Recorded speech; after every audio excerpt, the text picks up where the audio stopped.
What's good? Let's get this going. Let's get this going. Bring my brother 19 Keys on in a minute.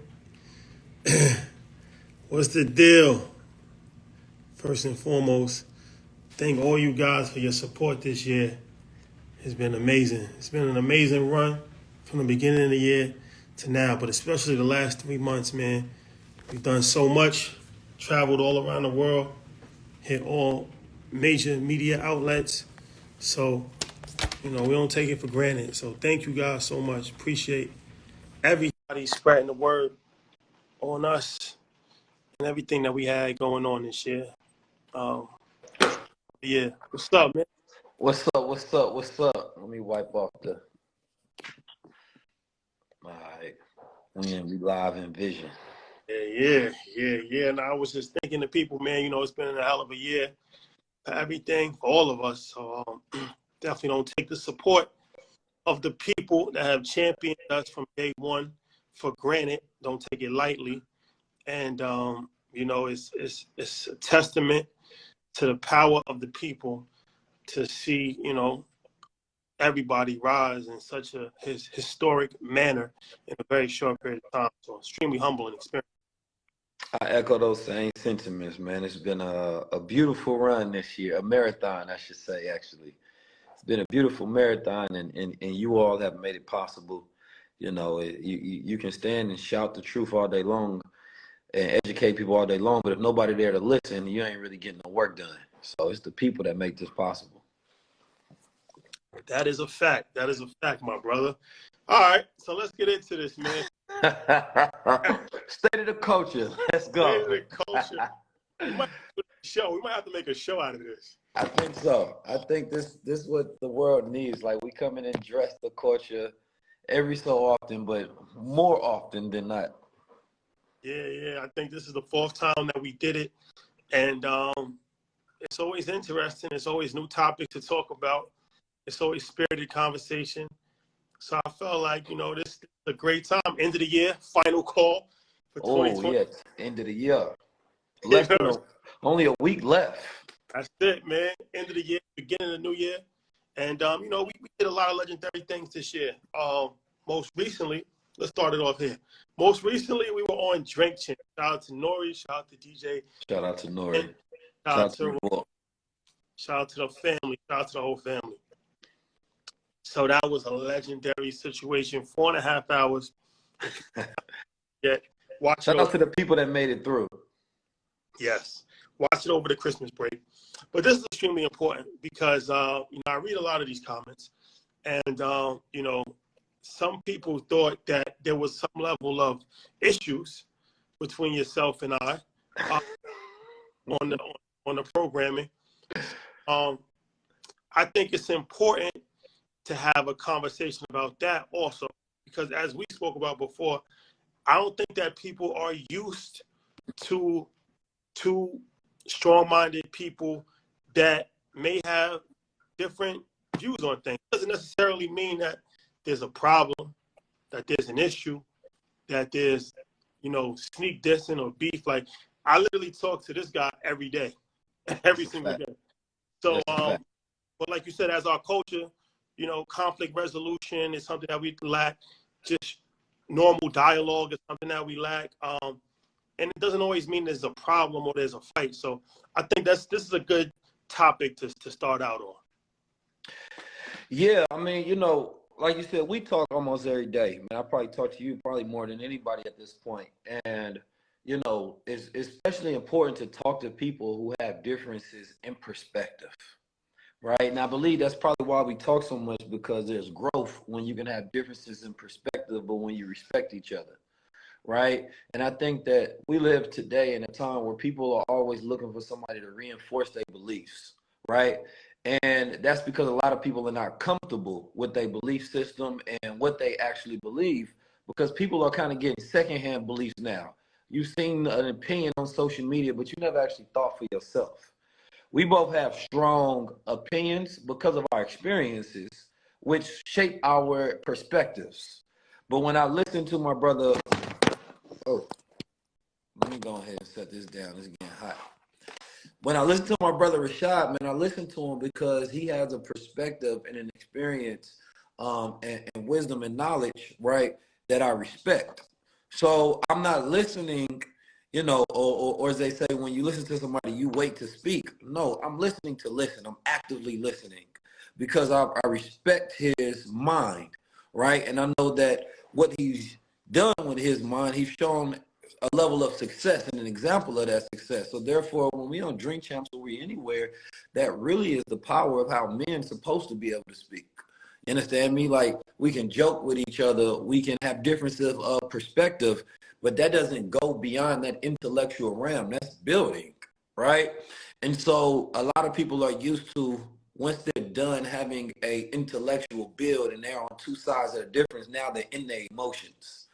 But no, it's no in their emotions. We go to dinner right afterwards, and then we had a conversation about, what were the dynamics in that conversation, and that helps create more growth. And so you really have to take everything we do as an example of how men are supposed to move, how intellectual builds are supposed to happen, and how you're actually getting two sides of a coin to make sure that we attack all perspectives, which cover all people.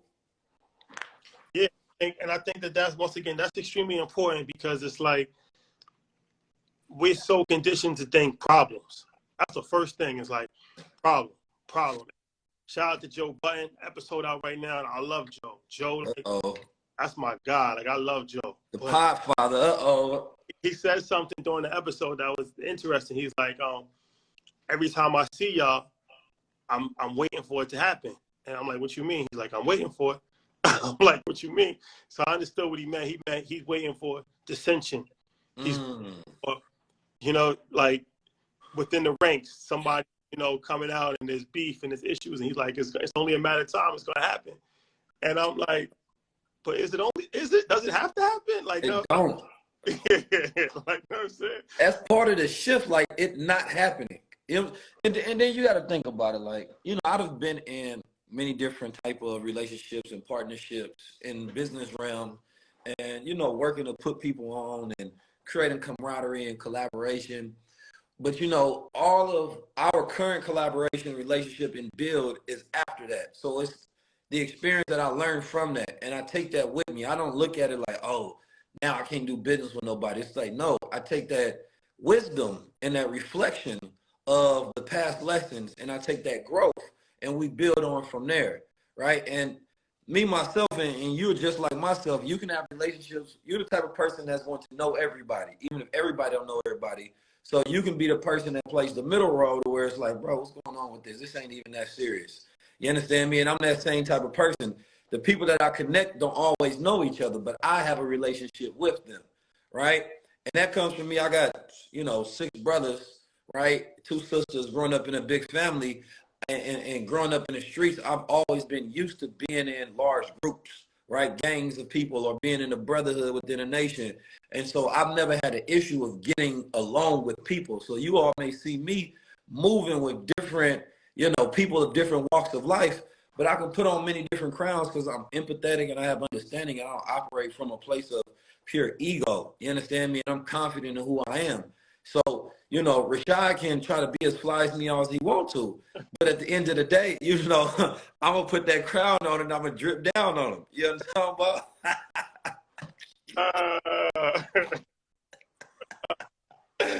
You know what I'm saying? Well, let's talk about this. Shout out to him 500 on the check-in. I see him 500. Yeah, shout out to him 5. I feel like this year was year of collaboration. Like, we've been collaborating with everybody from the beginning, but this year we really collaborated with a variety of different people in a real way. Your show, high-level conversations, collaboration, went out of this world, went crazy. Yes. Millions and millions and millions and millions of views. Of course, we've always been doing stuff together since Market Monday. We did Madison Square Garden, Royal Albert Hall, which was ourselves, you, Ian, Wall Street Trapper, MG the Mortgage Guy, and then a bunch of people from London, Seb the Mortgage Guy, Patricia Bright, and all that. So I feel like working together and collaborating is something that is not really optional. It's really mandatory, especially if you're trying to get to the level. And that's why I always try to tell people, like, you can get rich by yourself, but you can't get wealthy by yourself. You can kind of get rich by accident. Like if you're a really talented person and it's like, you hit the right lick and you meet the right person and, you're a star. But so many people in our culture are one-offs. They're all one-offs. They got one successful show. They done one thing. They themselves have become stars.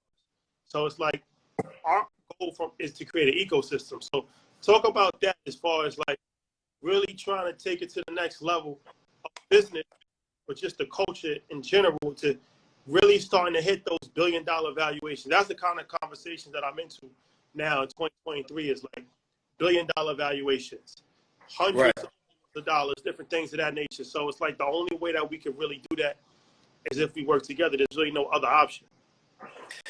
Yeah, well, I've always thought about that billion-dollar mark, right? Because I believe that, all of our peers that we know talk about, the $1 million mark. The $1 million mark has already became an achievable thing. The $10 million mark has become an achievable thing. $100 million really wouldn't be the goalpost. It would have to be $1 billion because what you can do with 10, right? What you can do 100. But what we want to look at is the combined total equity, right, of us coming together. I was looking at an equation and it was giving a breakdown about human capital, right? And they say that if Black America's total net worth is $1.6 trillion, then what is the human capital worth? And the human capital should be 5 to 10x that based on experience, based on intellectual property, based on ideas, based on spirit, based on, skills, inventions, innovation, brain trust, all of those different things go into it. So we look at the 1.6 trillion, right? That's low-hanging fruit because it's decentralized. It's not an actual, a commodified number that we can say, well, this would have looked like if we actually had a concerted effort to increase that number by 10x. So, when you're talking about evaluations, if we have a spending power of 1.6 trillion, then if we can 10x that, then we most likely have 10 or 20 $1 trillion worth of value just within Black America. So now let's take a look at media, right? Because you had Joe Budden on. He said he turned down $20 million, right? Black media, I made the statement that Black America's attention is worth $1.6 trillion, right? That's why everybody fight for our attention. If we aren't ignorant and we get educated and we automatically stop, we change our spending habits, right? So that's money out of somebody else's pockets automatically just because we're no longer operating from a low level of ignorance. Now, our disunity. What is our disunity worth, right? So our lack of collaboration, what is the value of that to somebody else's community? Well, if these brothers start working with each other and they start building with each other and they start speaking with each other, then guess what? We can't pay them low no more, right? We talked about this, that, if you have it desegregated like how rappers were when they was getting different deals and nobody know what their deal structure is. Now, when you want to go get a deal, you don't have a standard for negotiation, right? So that disunity and that lack of communication, that's worth a lot to somebody that wants to take advantage or somebody that just want to lowball, right? Because you have no reason to give a higher price point because people don't know their value. So then you say, okay, well, what is the collaboration worth? Collaboration means that you got to get your true value now, right? Because you're going to automatically increase your value. Just us doing a collaboration, whatever we can do on our own, you understand me, is going to be that. But whatever we do together, that's an automatic 10x. I ain't even going to say a 2x. You understand me? Because it increases value because you have new variables. These brothers are unified, right? They're going to share network. They're going to share collaboration. They're going to share audience. They're going to share marketing. They're going to share ideas, right? So now it's a mastermind. It's access that you can normally not get on your own. So when the outside world looks at it, they say, well, damn, the evaluation that I had them at first, I have to readjust now. Now you're connecting with, we did a collaboration with Cheat Code, right? Those evaluations that were at first just increased. Well, earlier this year, I didn't have a high-level conversation show. Now I have a high-level conversation show. The media and the attention just increased, right? You all were just on, what was that show you were just on? Good Morning America. Yesterday, shout out to Fat Joe. Yesterday's price is not today's price. You understand me? But we're not the previous generation. The OGs are fighting and talking amongst each other and talking at each other instead of talking with each other. We are a generation that talk with each other. Just that communication alone is worth $1 billion.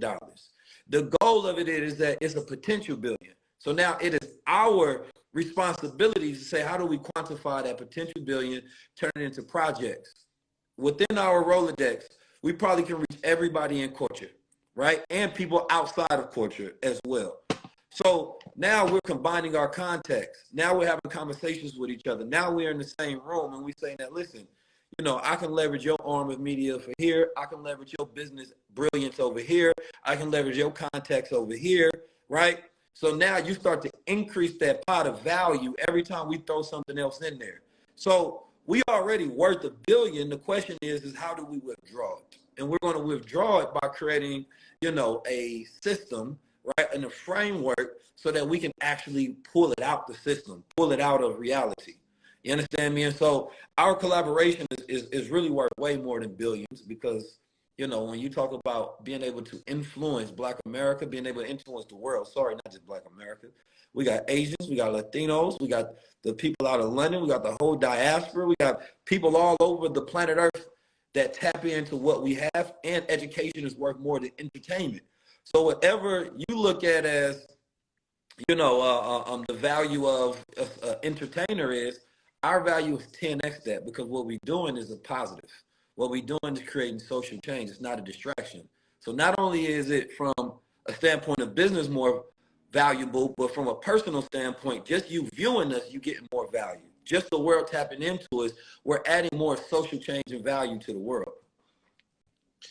Yeah, you bring up a good point. And the thing about it is, like you said, a lot of the OGs, like we really setting blueprint. And that's the whole thing. Like nobody's doing what we're doing. Nobody in any space, in music space, and there's nobody doing what we're doing. And especially in the podcast space, I don't like to use the word podcast, but there's no other word to really use. So I'll just say the podcast space is so crazy because you think about like all of like the top Black podcasts, and a lot of them, most of them are friends of ours or were friends of ours at one point. And I've spoken to pretty much all of them. And, you know, I asked them questions like, how much is your deal? How many downloads do you get per month? I'm not asking them to become nosy. I'm asking them so we all have information that empowers all of us, because now we have more room to leverage. It's like, imagine LeBron James not knowing what Steph Curry gets paid. That becomes extremely difficult for him to negotiate a contract. So my whole thing is like, why don't we have a summit where we all come together, all of the top shows, and we talk about how much are you charging for ads? How much is your deal over here? How much is your, and they didn't tell me the number. They be talking all of that Black shit, man. Listen. They talk all that shit when it's how much are you making? They didn't tell me. They didn't tell me. So it's like, oh man. So this is the kind of shit that nobody sees. This is what we up against. And it's like all that exterior, that's all fake, that's all facade. Saying you helping somebody, you know, you're not. You're really not. Because I'm trying to get information out of you so we could all fucking empower each other, so you stop getting raped by these corporations. And it's still a crab in a barrel where you're still looking over your shoulder like you in the street, like, oh, he got your hands. The people that got their hands in your pockets is the corporations that's taking advantage of it. Maybe if we had some level of fucking unity, we could stop the nonsense. That's a fact. Yo, you told me at the beginning of the year, I asked y'all about your numbers, and you was transparent. You're like, yo, we doing this many. And I looked at y'all show as a hit show, so I used that as a benchmark for my own. And I wasn't hitting those numbers, but I was close to it. And a few of my shows that I had running at the time, and it was completely disorganized, right? So it gave me a vision to be like, damn, if that's what they was doing, and I'm so glad you shared that information, it gave me a vision on what I could possibly do if I got organized, I was consistent, I put money behind it, I put a production behind it, and I took it serious. And so that gave me the faith and confidence to say, well, now I'm about to go execute and put mine together, because I didn't even know I was close to creating a hit, right? And so just that small bit of sharing information with each other and having levels of transparency with each other rather than trying to hide nothing, because what they be hiding is nothing, right? We done with the fake OGs, right? Because during my time, and it may be different for y'all, I don't have no OGs that ever call me and give me advice for shit. And I ask people for advice. And they still don't take the bait and give no assistance or help almost whatsoever. You understand me? I literally say, bro, you know, in case you got some advice, some information, or some game that you can give to a youngin, man, here's my number. I'm wide open for it.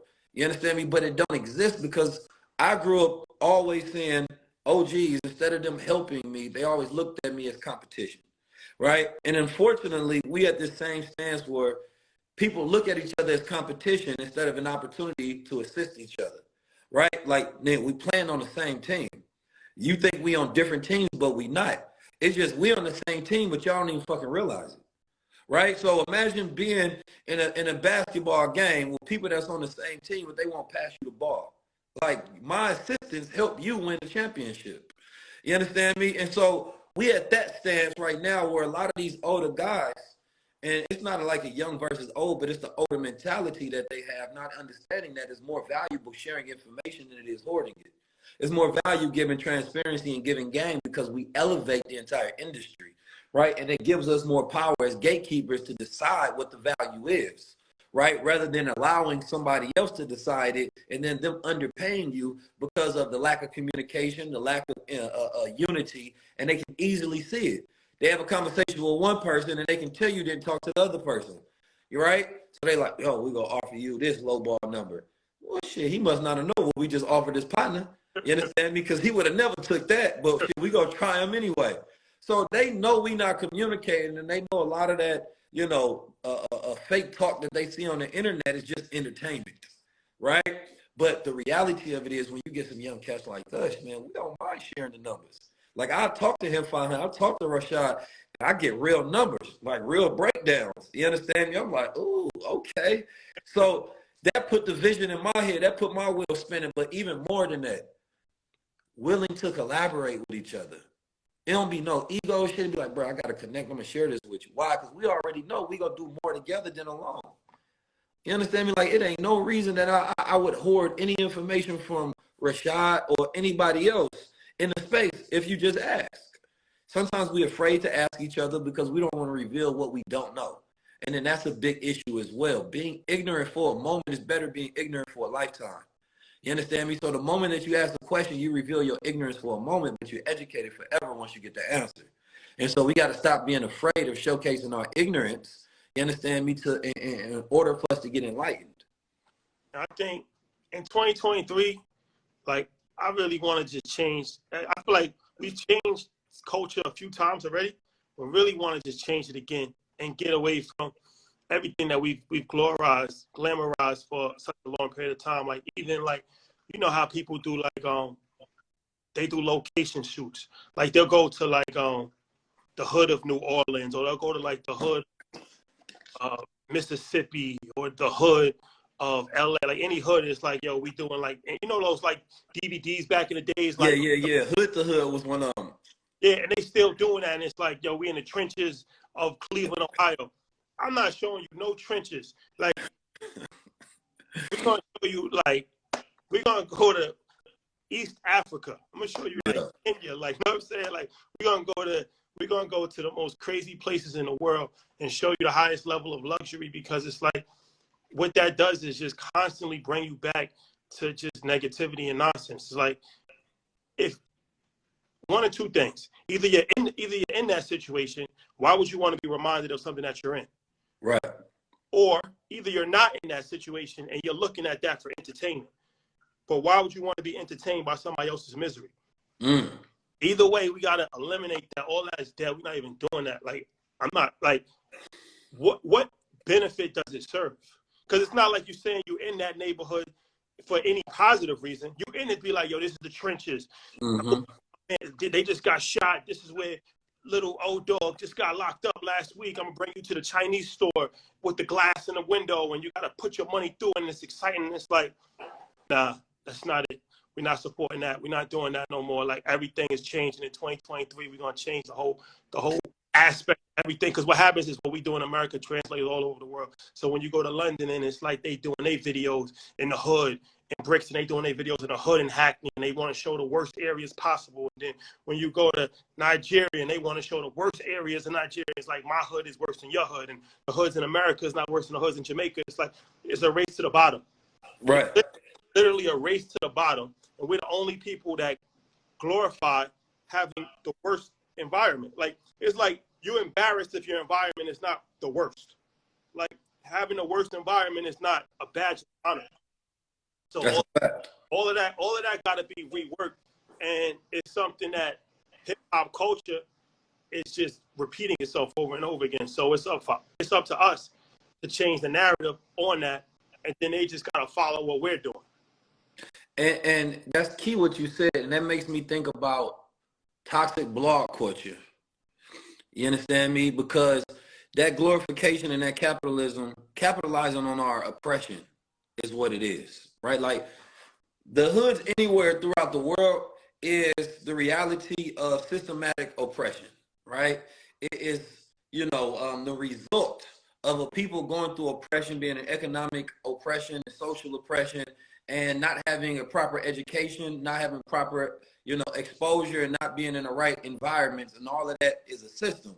And so when you go and you glorify, you're glorifying oppression. So the way that people become, your thuggism, your gangsterism, your mannerisms, the way you speak, the way you move, the way you think, the way you dress, is a result of oppression. It's not a result of you being free. It's not a result of you being in a liberating environment with the proper education and the proper tools and resources and a great family dynamic, and you not having these systems consistently, on top of your head. So by glorifying that, you're helping the oppressor, keep the oppressed by not helping them realize that this is oppression in the first place. So you're getting them to find pride in oppression. You understand me? And so what we're doing is the counter agent to that. Like, no, let's expose you to the world. Don't you know you can jump on yes, you can do another show in Atlanta if you want to, but you can also do one in London if you want to. Why not? Why not globalize yourself? Right? Like you talk about people not having a proper financial education. That's all across the world. You understand me? Like you want to have pride in your neighborhood. That's fine if it's a neighborhood, but if it's a hood, there's nothing to be prideful of it, because what you're taking pride of the oppressive conditions that you were grown up in, and you're looking at the socioeconomic status of a people, and instead of trying to rise above it, right, you relish in it and you want to be the biggest man, you understand me, at the bottom. That's not how it's supposed to work. So what you're saying is key, because by exposing our people, we expand their mindset, right? And so when they become expansive, oh, the blog culture in trouble. You understand me? Now, spiritual world actually have to put some shit that's spiritual on there then. You understand me? I'm just saying to use that as an example, right? So once you elevate the people, now they like, wait a minute, man, I just seen Rashad and what's called, you trying to get me to be impressed by this, but what they showing me is actually real. They just showed me how to educate yourself and take yourself out of certain condition. Man, I'm not impressed by what's going on with Tory Lanez and Meg Thee Stallion. I'm not waiting on that verdict. I'm busy, you understand me, putting together my plan for 2023 so I can actually increase my net worth. So we got a culture that's waiting on, one case in America that seemingly doesn't have any value, or somebody getting shot in the foot while there's people getting shot and killed every single day from a lack of proper education that's creating criminality, that's destroying neighborhoods and families. And you want to utilize that so that it's a case that pits black men and women against each other, when that's the entertainment industry. So what's the reality is that you shouldn't even have as many details in your head to even care about that case. Because go ask somebody who you know that is top tier, intelligent, educated, billionaire, decamillionaire, that is smart as hell. They don't fucking know the details of that case. They don't. Really don't. Because it don't matter to them and their reality until their goals. And Black America got to have information and knowledge in their head that is direct correlation to your wealth, right? Direct correlation to your freedom. That's what I'm trying to. It's frustrating. Like I'm trying. Like people, they like you talking down to people lately. That are like, I'm trying to tell you. I'm trying to help you. I'm trying to help you, because you got to understand. A few years ago, like I was trying to figure it out myself. It's not like I was like had millions of dollars. Like I'm trying to figure it out myself. We figured it out, and we're still figuring it out. But it's like it's a blessing to be able to talk to Don Peebles. He's a billionaire. Talk your talk. For 2 hours. It's a blessing to be able to talk to Robert Smith for an hour and a half. It's a blessing to be able to talk to Steve. Like, the common denominator in all of these different conversations I promise you, nothing about Megan Thee Stallion's case came up one time. I'm being so honest with you. I'm keeping it 1,000. I'm keeping it 1,000. Not one detail of Gunna. It wasn't talked about. Wasn't not one time. And it's like the disappointment in this blog culture has to be. We have to keep saying, because you guys that's running these blogs are doing the devil's work, because you put, this is like the biggest thing since OJ. Like, you put every single day, I don't even know how you get this information. Every single day there's a new detail, there's a new witness, and there's so many people that's engaged in it daily, and they're watching, and I'm trying to help. We haven't got through to you yet. I'm telling you from a perspective, I'm trying to help you. Really had conversations with billionaires that's really out here, that's really getting to it. And they're talking about so many different things, and I'm getting educated on so many different things, and my viewpoint on the world is changing because I'm getting educated, and I'm trying to educate you by the education that I'm getting, and you're giving me pushback on it. It's not a debate, and I'm not trying to belittle anybody, but it's like a mountain. When you can't see the other side of the mountain, you only have the one side that you see. It's like a shaded mountain. You think the whole world is just shaded. When you get to the top, and then you can actually see, it's like, yo, this is a rainforest, and there's rainbows, and there's cattle, and it's like, yo, this is crazy over here. All you gotta do is go over the mountain, and That's a fact. And they trying to fight with me to go over the mountain. So eventually what happens is that you go over the mountain and you never come back. Now I understand it. I understand it now, because it's like, when you go over the mountain, this is why people don't come back. This is why they don't come back. Because when they come back, they're getting pushed back, and they're getting ridiculed by the people that they're actually trying to help. That's a fact. Why would you come back? You know, I mean, and shout out to most of us that do. I think you got to realize, and this is where I give a lot of credit to, a lot of people don't even know that they're pro-black. But it's because, there's like this identity of like, yo, you got to be this super conscious brother with a hotep hat on and all of this stuff. No, it's just the fact that you get information and you come back and give it to your people. You understand me? And you don't have to, because once you get to a certain level of education in this world, and we live in capitalist environments, you can literally figure out how to get money, you understand me, utilizing your mind once you get a certain level of intelligence. And you don't have to ever give back. You don't have to ever come back. You don't have to ever see nobody black. So I always give credit to those who do it, because it's like, yo, you do it and you don't have to, especially knowing that it's an uphill battle. I was always taught it's easy to lead people in the wrong direction. It's hard to lead them in the right, right? And so I was looking at this video. I'm going to post it on my page, and it shows these ticks. These ticks are in this jar. First, they jumping around all kind of crazy, right? Then they put the lid on the jar. Now the ticks are only jumping to a certain height. So what they do is they remove the jar, and the programming of the ticks stay exactly the same. It looks like they're in a jar still, but there's no longer any glass ceilings. There's no longer any, boundaries for them. And what happens is their children are now engineered with that same behavior, and they can't even change it, right? So what you all don't even realize, that a lot of the boundaries and the ceilings that you have, and a lack of faith and belief and the moves that you make, is because it's generational and it's tradition. Your mother watched the same BS that you watch on the news, watched the same gossip conditioning that you have. You watched it, was reared into it, and now you're trying to reprogram yourself out of it. We are a generation that has so much information at hand. I mean, it's information overload has turned into information exhaustion, right? The information now makes us tired because we got so much, we don't know what the fuck to do with it at this point, right? And so now we're at this point where, when I talk about the focus thing, it's like, the devil want to keep you distracted, because you're a powerful ass people if you ever get focused, right? You can manufacture and manifest anything into reality. And I'm talking about just with a little bit of focus. Just give us 20% more focus. So going into this, and I don't even like to call it a new year, because we know the reality of it is life is about cycles. It's not about going into 2023, but when we talk about fiscal years in Q1, then that's when you're getting set up. Today is the 22nd. The 22nd is a shift in daylight and nighttime hours. So we go through different cycles and don't even realize the change, but we in the winter cycle. This is the time as if it was a bear, the bear go hibernate, keep his energy because he know that this is not my time. I done hunted all year long. I done ate, I done filled up my stomach. Now I'm gonna relax. And when spring come back around, I'm back outside hunting. Black people in America, winter is not our best season. I told Rashad this before. We should move Black History Month to June. You understand me? Because that's when we absorb in the sun, our energy is at its highest. And that's when we really go celebrate us and we really go put things into action and focus. We only get one day in June, and that's Juneteenth, right? But when you don't even realize that, you're operating against yourself because you're a melanated being and you go through seasons of, sunlight deficiency. So therefore you get seasonal depression and they getting you to buy things that you don't need to make yourself feel better. You're being played because they know your nature and you don't know yourself.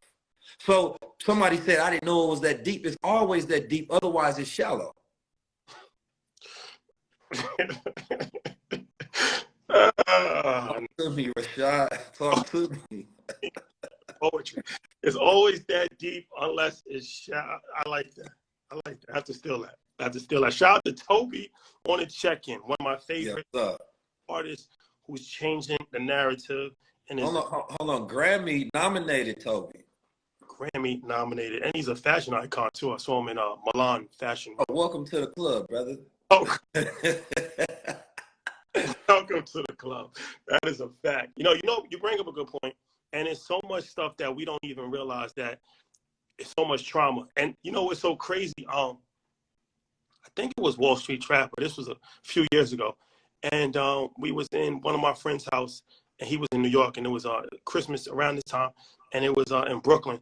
And he was talking to, it was a camera woman. He asked her a question with her. She was like real like snarky with him, kind of like had an attitude. And he was like, yo, like, he said something to the effect like, yo, everybody out here got an attitude. Like, and I'm like, yeah, I'm like, don't mind. She from Brooklyn. Don't worry. No disrespect from anybody from Brooklyn. But I'm like, she's from Brooklyn. Like, that's just how Brooklyn people are. And then I had to think about it. I'm like, just for me to even rationalizing that, there's certain levels of dysfunction, but then I have to start to think about it. And it's like, if it's 30 degrees and you're living in a 1,000 square foot apartment and you're paying $2,900 for that apartment, what that is not even really functional. And you got to take the train with 100 other people and it's gray skies.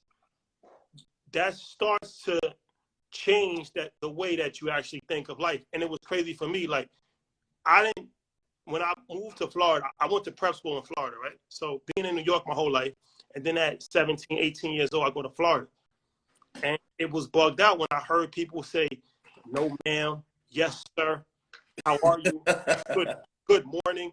And it was like, I didn't really know how to take the good morning. Then I'm realizing like, damn, like we really are dysfunctional. Like, you know what I'm saying? Like, that was weird to me, but then I also realized being in Florida, it's sunny, it's 70 degrees. It's open, it's flat land. Like, you know what I'm saying? Like, you're thinking better, you're in just a more peaceful, it's a pool. It's actually a pool in November. You know what I'm saying? Like, it just changes the whole way that you think about things. So it's like getting out of your environment a lot of times is extremely important, and actually doing some analytical work on yourselves, because seasonal depression is a real thing, and the environment is a real thing as well. Especially living in like urban environments where most Black people live in cities or very close to cities. So that's not done by accident. That's done by design. And that was done early because that's where the work was. So they had to go there. But why is the work only in the cities, right? So now they keep you in a close quarter. They keep you in a hustle type of mentality. They keep you in bad weather. And ultimately that all plays a part in your mental conditioning. And you don't really realize it until you get out of it. When I went to Hawaii, I went to school in Hawaii, and it was the first time I ever saw stars. And it was like little stuff like that, like can change your whole life. And because I'm just looking at the stars, and I had always studied Orion's belt, but I actually saw Orion's belt, which that was taken from Egypt, but that's a whole different story. But I'm seeing all these constellations, and I'm seeing a star, I'm seeing all these stars, and it's just like, I never saw stars, not in that capacity. And I'm like, I never saw the ocean like have waves, like, I didn't know that the ocean could have 20-foot waves. So just being in tune with nature, it just changed my whole aura. Like, you know what I'm saying? It's like really just more calm, more laid back, Mm-hmm. because now you realize that you're just a small speck in this universe. So I say that to say, like, we really as people got to start thinking like that, and that's why going back to not highlighting the ghetto and not highlighting the trenches, like, we've done that enough. There's enough movies, there's enough rap videos, there's enough social media posts that highlight that. If you're interested in learning about that type of environment, you can either visit it for yourself, or you can just go on YouTube, and there's a plethora of different archived historical videos that will document that very well. But we're going to document a whole different story. We're going to go to Africa, Yes. to Europe, Asia. We're going to go all over, and we're going to show you a whole different part of life, because it's important. It's important to not only our growth, it's important to your growth. That's a fact. Yeah, I mean, growing up, I remember my family used to get together. We'd watch, travel shows. We'd watch home improvement shows. We'd watch all of these different things. And now when you look at TV, all you get is gossip and bickering and crime shows now. Like, even the programming has changed so much. Like, there's no more family programming really anymore. You understand me? There's nothing where you really sitting down with your family and you're exploring the plains of Africa, right? And people are sitting down, or we used to sit down with the family. We'll watch, a person get their whole life redecorated or something of that nature. And it'll give us vision of what was possible, things that we can see in reality. I feel like we are the new history channel. We're the new travel channel, right? And now we have the new financial channel. We get to add these things back, right? Because they've been missing so long. And so now there's this generation of people, they got their children watching us. You understand me? Like, they sitting there with their children know our names. And so now they get to watch us, and we get to curate the right content for them, right? The right pictures for them, the right amount of exposure. Like you said something key about being in nature, man. I'm a very naturist person. Like, and sometimes I forget because we so busy, being disconnected from the earth, meaning that we always got shoes on. We never touch the ground. We always in the air. We always on the move. And sometimes you can be so busy in the clouds. I remember Waka Flocka told me this at Revolt. He said, be careful. They'll keep you in the clouds and you'll forget about the dirt. You'll forget about the roots. You understand me? And you have to remember the reason you started. That's the roots. That keeps you grounded in who you are and your purpose in the first place. But the clouds is the busyness. That's the life. That's the damn, I'm just doing this and doing this. I forgot what I was doing it for. I'm so goddamn busy. So, sun, moon, and stars. If you take time out to view the sun, I believe it's 15 to 30 minutes a day. It resets your whole circadian rhythm. So you now are secreting melatonin at the right time. It's decreasing stress. You're getting a deeper sleep. You understand me? At nighttime, go tap into the moon. The moon has a sway on your whole entire body just by being in connection with the sun and the moon cycles. Like you said, just ponder upon the stars. Allow your brain to just release, to think about nothing, and then just tap into some universal sight. This, as human beings, a person probably couldn't tell you the last time they looked at a cloud or looked at a tree or gazed in the sun or looked at some stars. Like, we're so disconnected from nature and the essence of reality. And we talk about being spiritual, you understand me? But you ain't took a walk in a park in a whole year talking about you spiritual because you got some cards, some tarot cards. You understand me? With the sun on there. Like, come on, man. That's not how we supposed to operate. We beautiful black beings of melanated shades and, higher level connections. So you got to tap in because, unfortunately, I seen what happened with the brother Twitch. You seen that brother. That brother always had a smile on his face. And, we have, black men specifically, had the worst mental health of all people in America. Now, that should not be the case, right? But what that tells you is that these environments that we are in, these artificial environments, these oppressed environments, they are not formed in ways, and our upbringing in society and what we eat are not formed in ways where we can have spiritual success. You can gain financial success. That brother had a hit show. He had a wife. He had children. He was known around the world. He had money. You can gain financial success in America and live the so-called American dream. But if you don't have that spiritual success on your side where it's connected to your values and your purpose of who you are, and at night, when you sitting alone by yourself, you're going to be drained and you're going to feel like shit and you're not going to be happy. So like what we're doing, even showcasing, going around the world, that's spiritual fulfillment for me. You understand me? The good that we do when we do free shows and stuff, that's spiritual fulfillment for me. Sitting there listening to the people give testimonial about the work, that's spiritual fulfillment. That keeps me fulfilled where I can do this work forever.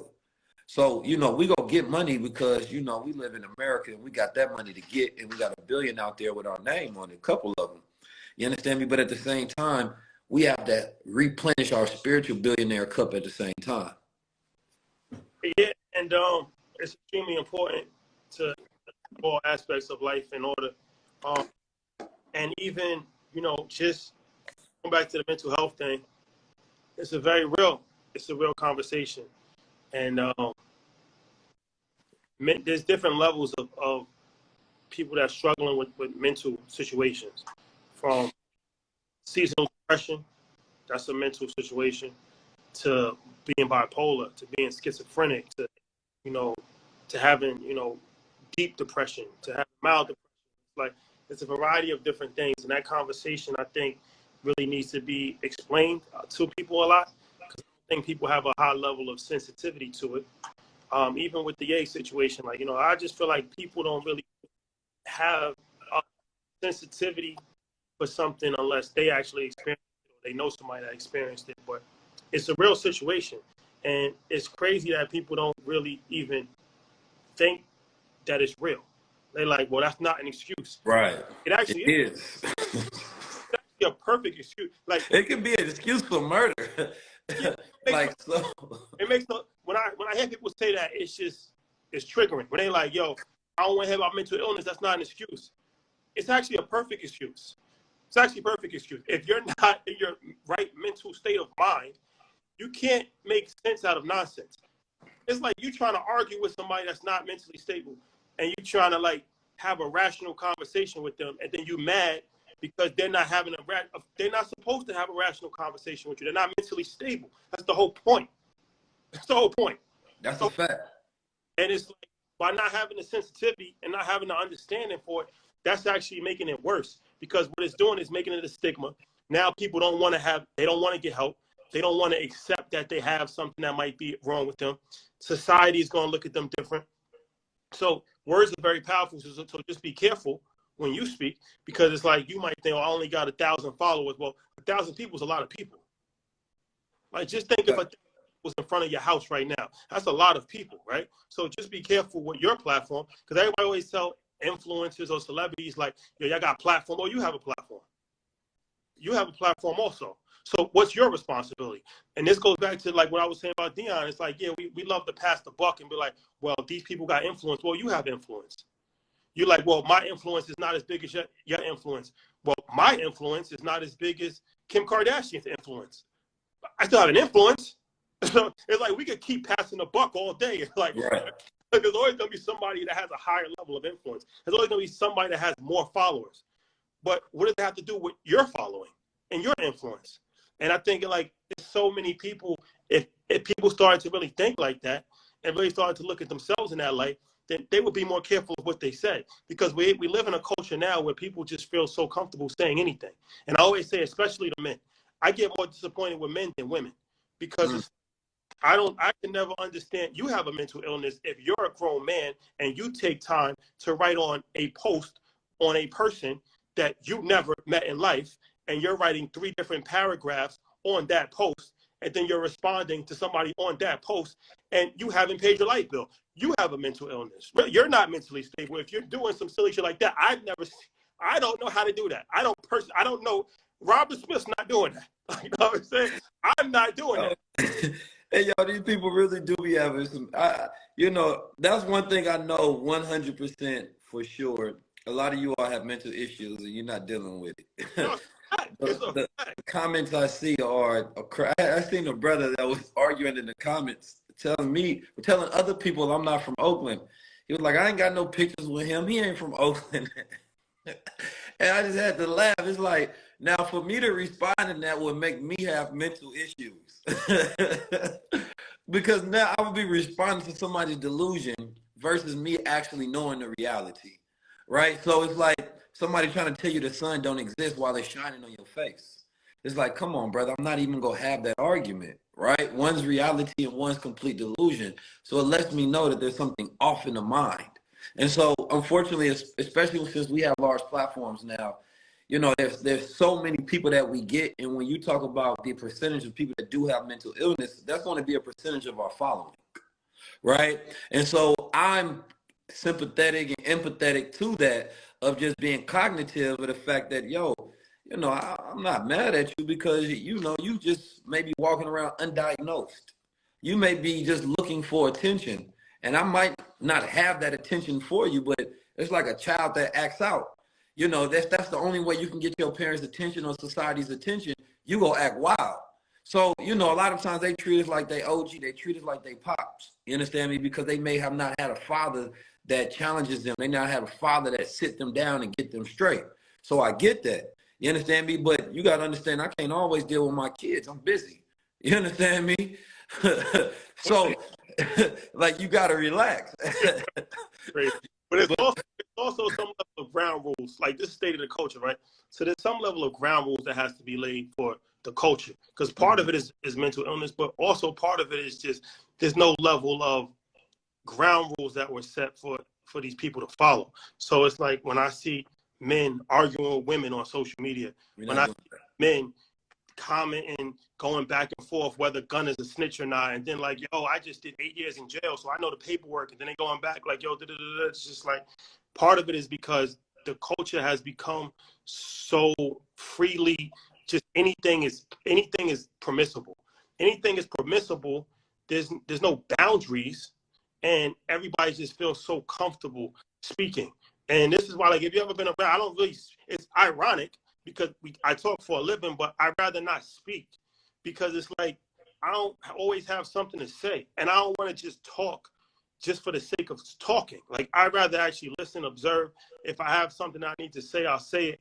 But for the most part, I'm not really into just speaking. So it's like so many people just get so comfortable just speaking online. It's like diarrhea of the mouth. So I feel like that's because they weren't taught that if you don't have anything really insightful to say, it's probably better to err on the side of not speaking. That's a fact.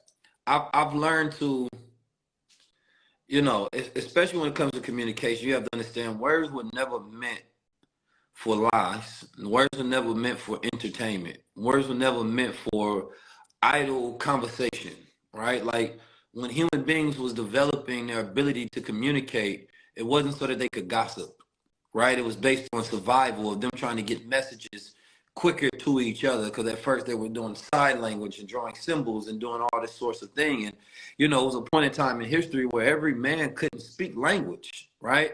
Everybody couldn't write. Everybody couldn't read, right? These were for the high level thinkers. Now we're in a society where everybody has these skills. Everybody has access to information, and now people are just saying anything, right? Speaking of that, I seen a video. This girl was talking to these guys in a barbershop, and now they talking about the Gunna case. And she's talking about something happened to his baby mom and this, that, and the third. They like, why do you think that? And she said, well, it's probably because of what he did to Rico. And so they thought, Oh, Rico? they said, wait a minute, you know, Rico is not a person, right? But she was saying it with so much conviction that she just swears she knew what she was talking about. And before she got to that point, it almost sounded like she had a point. And you got to be so careful today, because a fool can almost sound like a scholar until you give them enough room to talk and reveal themselves, right? And some of you all are just revealing the fact that you're fools by talking too much. And so you have to learn how to shut up, because you may get the grace of somebody believing that you're actually intelligent. And it is a sign of intelligence shutting up when you have nothing good to say. So that is a key, right? When you're moving about people, over talking is not good, especially if you don't have value. Yeah. You don't have value. You don't. A lot of times, and it's like, when you don't have value, no, you don't have. There's some areas in life where I don't add value in, and I understand that. You speaking about aliens and stuff like that, I'm not a scholar when it comes to that subject. So I would Billy Carson, man. rather listen to Billy Carson to yourself. Like, I gotta listen to that. I gotta take in the information. I gotta study it. I rather, you know what I'm saying? Yeah, Rather that. But it's okay to not be an expert in everything in life. That's okay. That's okay. that's a fact. But, but moving into 2020, this is going to be the year. It's been elevation, and it's been constant. You know, new things that's been added to the chapter with us. And one of the things that I really hate the most, because like I said, words are powerful, and some of you guys are very disrespectful with your words, and it's not encouraging, that's for sure. And it's heartbreaking. It's like Callie said, you break my heart. You really break my heart, man. You really do, man. Because you just find it's constant negativity. It's actually heartbreaking. It's disappointing. Yo, the comment section is dangerous sometimes, man. Disrespectful. It's extremely disappointing. But I respect most of the comments are encouraging. Most of the comments are encouraging. Some comments are discouraging. But we still elevate no matter what. So Rashad, what I learned though is that this is what I learned. This y'all can take this with y'all. Take it to the bank, man. You might be able to cash in on this. When the goal is in life, if you're doing marketing and branding, you're doing business, is to really have a strong polarizing personality.